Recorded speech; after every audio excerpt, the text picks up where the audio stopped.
এটা একটা বেশ বড় সড়ো সাইজের একটা রুম।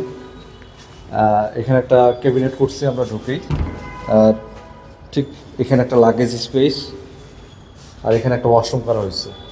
ওয়াশরুম এখনও রেডি না, যার কারণে দেখাচ্ছি না। সো এটা দারুণ একটা ভিউ এখান থেকে দেখতে পারতেছেন। এই বেডরুম থেকে দারুণ একটা ভিউটা দেখাও। হ্যাঁ, দারুণ একটা ভিউ এই বেডরুম থেকে। এইখানে বেডটা থাকবে, বেডের পজিশনটা এইখানে আমরা আসলে আগেই মার্কিং করে নিছি, একটা বেসিক লেআউট করে এটার একটা মার্কিং করে নিছি বেডের পজিশন কোথায় হবে। এখানে একটা বেড ব্যাগ হবে, আর এখানে আমরা একটা পার্টিশন স্ক্রিন করব। পার্টিশন স্ক্রিনের সাথে একটা টিভি থাকবে।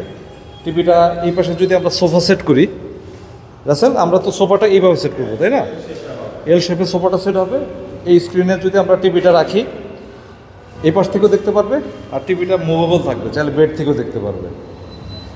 আর এখানে ওনার একটা এই রুমের জন্য এখানে যে টেবিলের ব্যবস্থাটা, স্টাডি টেবিল এখানে থাকবে, আর এখানে আমরা একটা মিরর দিয়ে দেবো।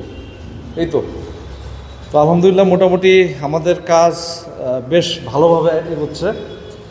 আগামী মোটামুটি 1 মাসের মতো লাগবে আমাদের কাজটা ফিনিশ হইতে। ইনশাল্লাহ আমাদের সাথে থাকবেন, কাজের আপডেট নিয়ে আপনাদের সামনে খুব শীঘ্রই চলে আসবে। আসসালামু আলাইকুম।